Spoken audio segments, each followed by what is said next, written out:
مفتی صاحب کے YouTube channel کو سبسکرائب کیجیے، مفتی عطاء الرحمن قاسمی۔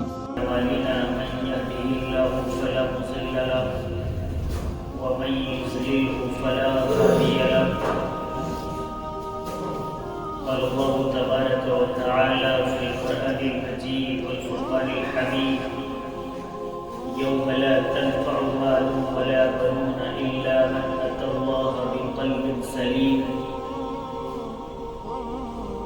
معزز و مکرم حضرات سامعین کرام،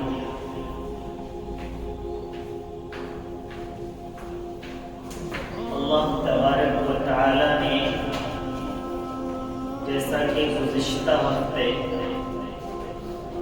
میں نے زبان کا ذکر کیا تھا اور بتایا تھا کہ اللہ تعالیٰ نے جسم کو بنایا ہے، اس کے الگ الگ اعضاء الگ الگ کام کرتے ہیں۔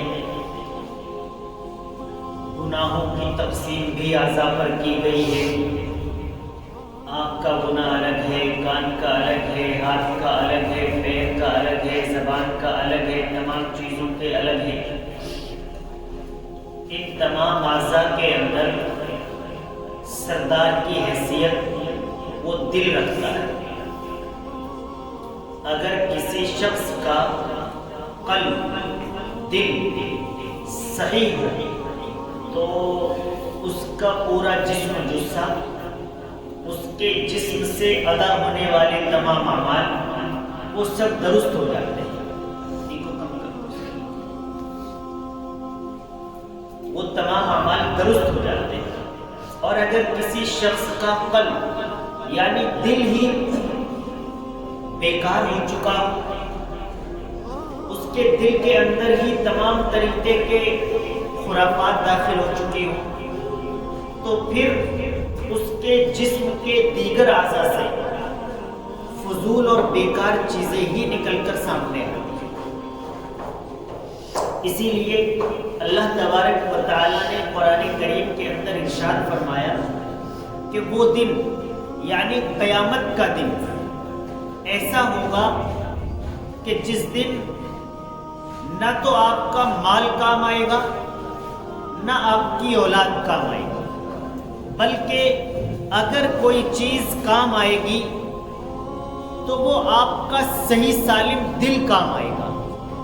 اگر کچھ کام آئے گا تو آپ کا صحیح سالم دل کام آئے گا۔ اللہ تبارک و تعالیٰ نے جسم بنا کر یہ دنیا کے اندر چلنے پھرنے والا ہمیں بنا دیا ہے۔ اب ہمیں اپنے دل کو بنانا ہے اور دل سے پھر اعمال ظاہرہ تمام اعمال بنانے ہیں۔ بزرگان دین، علماء ربانیین اور احادیث مبارکہ سے ہمیں بار بار یہ درس اور یہ سبق ملا ہے کہ اپنے دل کو اچھا بنائیے۔ اصل میں آپ دیکھتے ہیں کہ اگر کہیں پر اندھیرا ہو تو آپ وہاں پر کچھ بھی نہیں دیکھ پاتے ہیں، اور اگر کہیں پر روشنی ہو، نور ہو، تو آپ وہاں پر سب کچھ دیکھ پاتے ہیں۔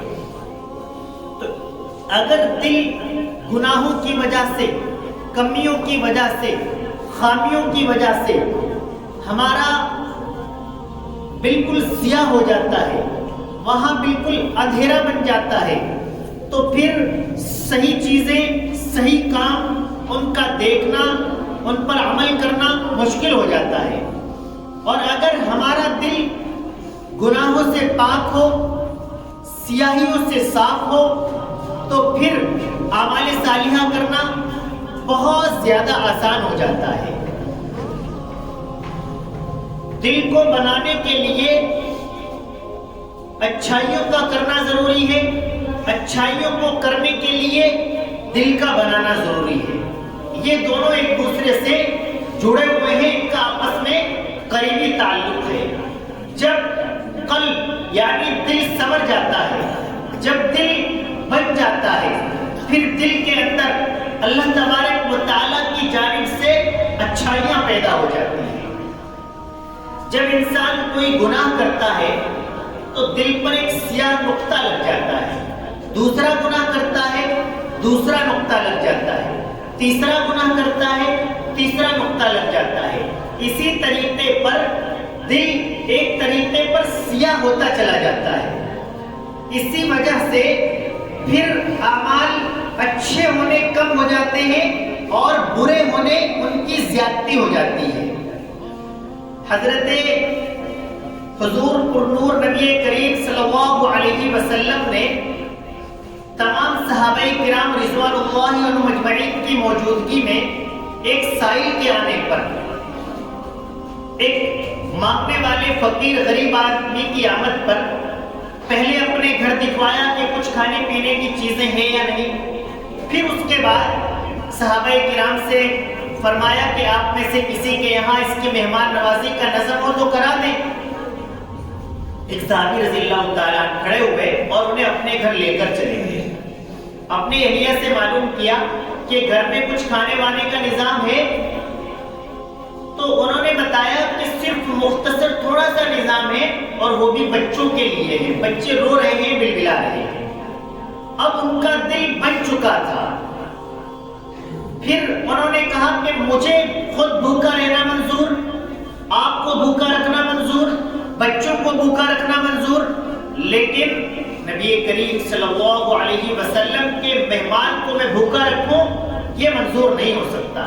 اب آپ ایسا کریں، بچوں کو بہلا پھسلا کر انہیں کچھ بتا کر انہیں سلا دیں، اور جو مہمان ہے میں بھی موجود ہوں، مہمان بھی موجود ہو، کھانا رکھ دیں اور رکھنے کے بعد جو چراغ ہے اس کو صحیح کرنے کے بہانے بجھا دیں. میں پھر کھانا نہیں کھاؤں گا، مہمان کھانا کھا لے گا، فارغ ہو جائے گا. اب ان کا دل بنا تھا تو وہ ان اعمال پر اتر آئے تھے، اور جب وہ ان اعمال پر اتر آئے تھے تو پھر اللہ تبارک و تعالی ان سے راضی ہو گیا تھا. اسی لیے انہیں رضی اللہ عنہم ورضوا عنہ کا مزدہ سنایا گیا تھا. صبح اللہ تبارک و تعالی نے نبی کریم صلی اللہ علیہ وسلم کو یہ واقعہ مکمل طور پر اس کی اطلاع کر دی کہ یہ رات واقعہ پیش آیا ہے. قرآن کریم کی آیت نازل فرمائی. اللہ کے نبی صلی اللہ علیہ وسلم نے خوشی کا اظہار کرتے ہوئے ان صحابی رضی اللہ تعالیٰ کو بتایا کہ آپ کے اس عمل سے دنیا کے اندر ہی نہیں بلکہ وہاں عرش پر بھی خوشیاں منائی جا رہی ہیں. تو جب دل بن جائے گا پھر دنیا بن جائے گی، پھر آخرت بن جائے گی، پھر خیر بن جائے گی، پھر اصلاحی کام ہونے لگیں گے. ایک حکیم کے متعلق لکھا ہے، دہلی کے اندر ایک انصاری حکیم تھے. وہ نابینا تھے، انہیں نظر نہیں آیا کرتا تھا. ایک اس دور کے علاقے کے ایک بہت بڑے بزرگ ان کی خدمت میں پہنچے. پہنچنے کے بعد وہاں خاموشی کے ساتھ بیٹھ گئے. کوئی اپنا تعارف نہیں کرایا، بات چیت نہیں کی، بلکہ خاموشی کے ساتھ بیٹھ گئے اور یہ دیکھتے رہے کہ یہ نابینا آدمی ہے، نہ یہ کوئی زبان چیک کرتا ہے، نہ آنکھ دیکھتا ہے، بس ہاتھ سے یہ نبض پکڑتا ہے اور ساری بیماریاں بتا دیتا ہے. تو وہ اسی دوران اپنا، وہ بھی پائے کے بزرگ تھے، اپنی کیفیت ان کے دل کے اوپر ڈالی. ان کی اپنی نظر ان کے دل کی کیفیت پر ٹٹولنے اور غور کرنے کے لیے دل پر نگاہ رکھی. کچھ دیر دل پر نگاہ رکھنے کے بعد دل کے اندر خیال آیا کہ اب دل پر نگاہ نہ کر کے ان کی روح پر نگاہ ڈالتا ہوں. تو جیسے ہی دل کے اندر یہ خیال آیا کہ ان کی روح پر نگاہ ڈالتا ہوں تو فوراً وہ حکیم صاحب بولے کہ حضور بس دل پر ہی نگاہ رکھیے، روح پر مت لے جائیے، اگر دل بن گیا تو ساری چیزیں بن جائیں گی. اب وہ چونک گئے، یہ کون کہتا ہے یہ نابینا ہے، لیکن ان کا دل بالکل صاف تھا، آئینہ تھا، تو ہر چیز کو بالکل صحیح طریقے سے وہ دیکھ پا رہے تھے. سلیمان ابن عبد الملک وقت کا بادشاہ ہے، مدینہ المنورہ کی جانب آیا اور کہنے لگا کہ مجھے ذرا کسی بزرگ سے میری ملاقات کرا دے. ساتھیوں نے حضرت ابو حازم تابعی سے ملاقات کرا دی. حضور ملاقات کرنے کے بعد حضرت سے دریافت کیا کہ حضرت آپ مجھے ایک بات بتائیں، لوگ مرنے سے ڈرتے کیوں ہیں؟ تو ان تابعی رحمہ اللہ نے جواب دیا کہ جن کے دل اللہ کی یاد کے اندر رہتے ہیں، ان کے دلوں کے اندر اللہ اور اس کا رسول بستا ہے، وہ موت سے کبھی نہیں ڈرتے ہیں، وہ انتقال سے کبھی نہیں ڈرتے ہیں۔ جن کے دلوں کے اندر یہ دنیا گھر کر گئی ہے، جن کے دلوں کے اندر آل اولاد مال و دولت گھر کر گیا ہے، وہ لوگ موت سے ڈرتے ہیں، انہیں اس دنیا سے جدا ہونا مشکل محسوس ہوتا ہے، انہیں اپنے بچوں سے جدا ہونا مشکل محسوس ہوتا ہے، انہیں اپنی اولاد سے جدا ہونا مشکل محسوس ہوتا ہے۔ تو فرق یہی آیا کہ جن لوگوں کے دل بن چکے ہیں، جن کے دلوں کے اندر اللہ اور اس کے رسول قرآن کریم کی بات ہے، ان کے دلوں سے دنیا کی محبت نکل چکی ہے، اور جن کے دلوں سے دنیا کی محبت نکل چکی ہے وہ کبھی انتقال سے، موت سے، اللہ کی ملاقات سے نہیں ڈرتے ہیں۔ انہوں نے دوسرا سوال کیا کہ اللہ تبارک و تعالیٰ کے یہاں کس طریقے پر حاضری ہوگی، لوگ کیسے پہنچیں گے؟ تو ان بزرگ نے جواب دیا کہ بادشاہ سلامت، وہاں حاضری اس طریقے پر ہوگی جن کے دل صاف ہوں گے، جنہوں نے اپنے قلب کو اللہ کے لیے بنایا ہوگا، وہ تو اس طریقے پر حاضر ہوں گے جیسے کوئی آدمی مہینوں کے سفر پر تھا اور وہ واپس اپنے گھر لوٹ رہا ہو۔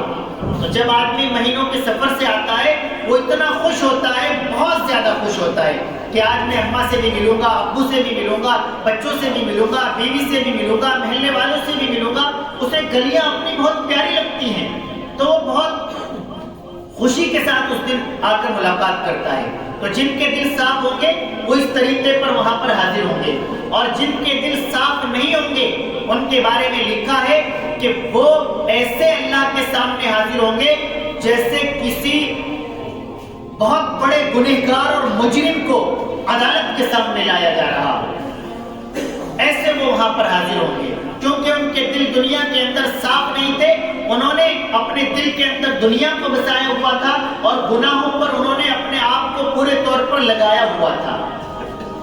پھر معلوم کیا کہ اللہ تبارک و تعالیٰ کن لوگوں سے راضی ہوتے ہیں، تو حضور ان بزرگ نے جواب دیا کہ جن کے اعمال نیک ہوتے ہیں، جو اعمال صالحہ کرتے ہیں، وہ ان سے اللہ تبارک و تعالیٰ راضی ہوتے ہیں۔ یہ تینوں سوال اور یہ تینوں جواب سن کر وقت کا بادشاہ زاروں قطار رونے لگا، داڑھی تر ہو گئی کہ واقعی آج ہم نے اپنے دلوں کے اندر دنیا کو اس طریقے پر بسا لیا ہے کہ ہمارے دلوں کے اندر نیک اعمال کی آمد مشکل ترین بن گئی ہے۔ اللہ تبارک و تعالیٰ ہم سب کے دلوں کو اصلاح کے لیے، خیر کے لیے قبول و منظور فرما لے، اور شر اور دنیا کو ہمارے دلوں سے نکال دے۔ وآخر دعوانا الحمدللہ رب العالمین۔